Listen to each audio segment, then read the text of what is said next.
Conas atá is é lá féle pádraig agus Rocky mé amach go luath.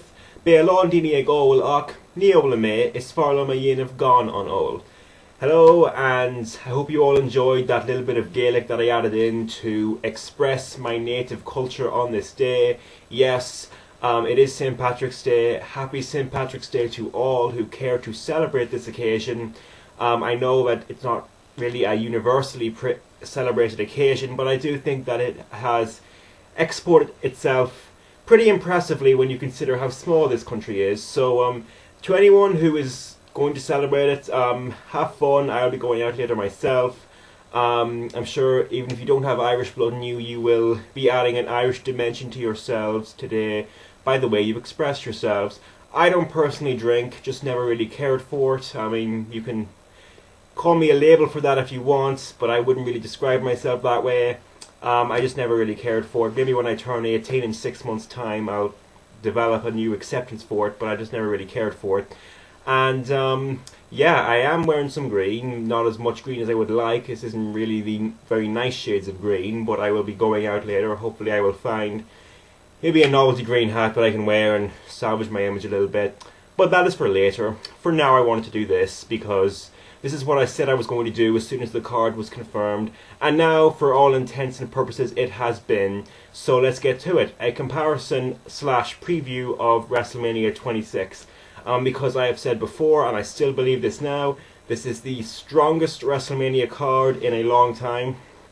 Probably the strongest since 19 in my opinion, because just by the matches, there's no excuse for this not to deliver in a huge way and, you know, just be a great WrestleMania. And I wanted to not only preview it, but also compare it against what is considered to be the best WrestleMania by a lot of people. And I agree, you know, think of what I might be saying here. I mean, WrestleMania 26, I'm going to try and convince those of you watching that it's as good in the card as WrestleMania 17. You know, that might maybe come off as a bit of an idiot because it's a different era. But, you know, that's a challenge I'm going to set myself for this video, to kind of just really express how excited I am for this card, because I really think this is a really stacked card. And the basis of this video is to compare it against the most stacked card, generally regarded to be the best WrestleMania. So I'm going to do that in this video, and we're going to start. I'm going to go for 5 of the main matches, and then I'm going to go from there. Okay, so the first one I'm going to compare, the spotty match, I would say, of the card. Comparing to TLC 2 on WrestleMania 17 to the Money in the Bank match. Now, it's a comparison to make because they're both the spotty match of the evening, but they are built up on different spectrums. You know, TLC depended on the characters and their interactions, and the fact that this was the culmination of those interactions, because this was the last time all 3 of them were in the same match. You know, don't get me wrong, it did depend partially on the reputation of their Triangle Ladder match the year before and the SummerSlam TLC match, but I think it also, the build-up depended a lot on the interactions the characters had prior to this event, and then of course the match did deliver in a big way. I do prefer this one to the SummerSlam one myself.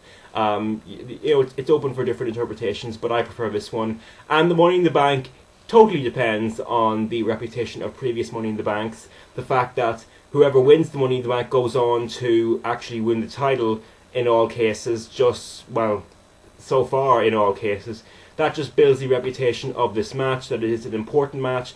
That builds the excitement of this match, because the characters, of course, there's just too many guys and too little time for them to have really meaningful interactions with each other. So both matches will probably end up being pretty comparable. I think the end result of the Money in the Bank might be a downer to some degree, because I do think that Drew McIntyre is going to win. You know, I don't mind Drew McIntyre. I think that if they gave him more time, he would improve. It's unfortunate that they're not going to give him that time, because I do think that this is Christian's time. You know, I don't think Christian can be the guy to carry a brand or anything like that, but I do think that he can be a transitional main eventer and get 1 or 2 title reigns under his belt to, you know, kind of establish a career for the next for the last few years of his career, because I do think it is his time. You know, Kofi is not in this match. I thought they were going to add him on Raw this week. They did not do that. They said they were going to have a 10-man Money in the Bank. Right now it's just 9. They might still add him in, but I still don't think it's Kofi's time either.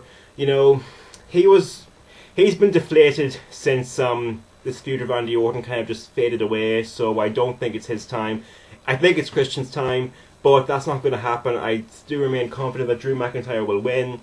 That's kind of a shame. I would have hoped that if they had him win this match, then they would have had him had a long reign as Mr. Money in the Bank, because as long as Edge, if not longer, because I do think that he's not ready yet and he needs to have a long reign as Money in the Bank holder to kind of salvage himself a little bit and kind of build himself up to winning the title, which I'm sure he will. But, you know, with the Money in the Bank pay-per-view in July, I don't know what's going to happen there. I don't know how soon the winner of this match will cash it in. So it's kind of unfortunate the way they've worked this. I do think that McIntyre will win. I don't think it'll do many favours if he has to cash it in before July. So we'll see what happens there. I don't know what to say about that. But I do think that the matches will be pretty comparable. Money in the Bank always has the exciting elements to it, even though some of the Money in the Bank matches are better than others. That's what you build on, the reputation of the previous ones. And this will still be exciting. It always, by the nature of the match, it's always exciting, so there we go on that. Second match to compare, the Undertaker Wrestlemania match, which of course, always Undertaker at Wrestlemania is a detraction in of itself. Even though back in 2001, when he was facing Triple H at Wrestlemania 17, the streak was not really that important.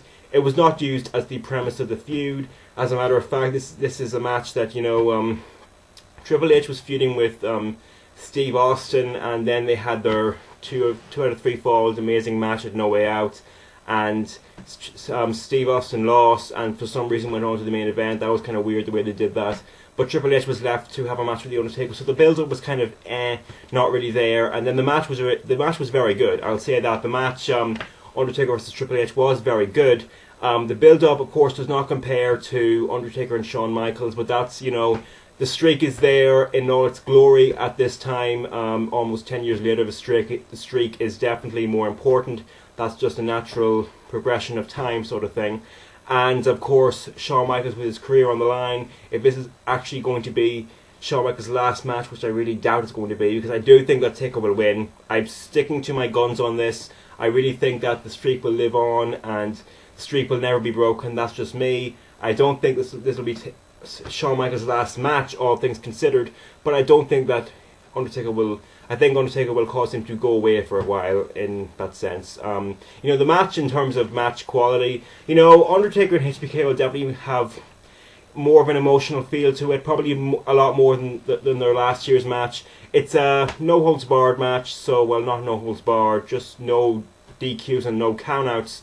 So that's pretty much no-holds-barred. So it will be a very different match. You know, anyone who wasn't thinking that Undertaker could go in this match, that'll kind of help him out a little bit. So there we go on that. I think that the Undertaker match, it's kind of an unfair comparison to make, considering, you know, the streak is so much more important now than it was then. But there you go. Undertaker's WrestleMania match definitely holds up against the WrestleMania match he had 9 years ago. Okay, now on to the money-making match of the night, I guess. The big draw of the show, even though there's a lot of big draws on these shows. Comparing Vince and Shane to Vince and Bret.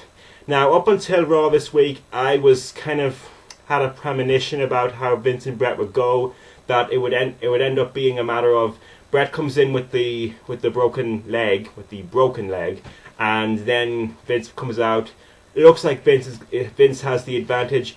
Bret reveals that he's not really hurt. Vince is shocked. Bret puts him in the sharpshooter. Vince taps out, and that's that match. Just a nice little satisfying segment at WrestleMania to, you know, let Bret Hart go out on a high note. That's what I thought it would be. But on Raw this week, they actually got rid of the cast early, so that was kind of strange. I didn't think they would end up doing that, and they made it a no-holds-barred match. So I guess they're going to try and get a nice little. They're going to try and get a lengthy match out of it, and they're going to try to make it entertaining. I don't know how well it's going to come off. You know, Vince, when he was 9 years younger, could probably have a better match with Shane, because Shane is pretty good when he's in a match like this. And of course, Vince and Shane back then had so many overbooked elements to it, to the point where it was just crazy fun.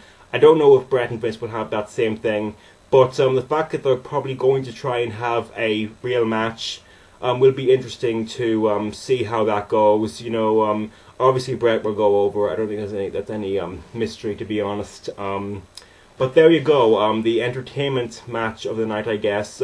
I guess Vince and Shane, you know, it definitely had the best build of any match on WrestleMania 17 because, of course, Shane bought WCW. I don't know how you're going to have better build-up than that. But the Bret Hart story hasn't been that bad. I've been satisfied with it. I'm not really a huge Bret Hart fan to begin with, so I'm not going to be pissed off about anything that they did. But I do think that this will, if they do try and have a full lengthy match, it will be interesting to see how they make it entertaining with the limited mobility that both men will have. But you never know, it might turn out to be good. I was definitely expecting it as just a short little satisfying segment. It doesn't look like that's what's going to happen now, but we'll see what happens, and this will continue in a second part video. I am out for now, and I will see you in the second.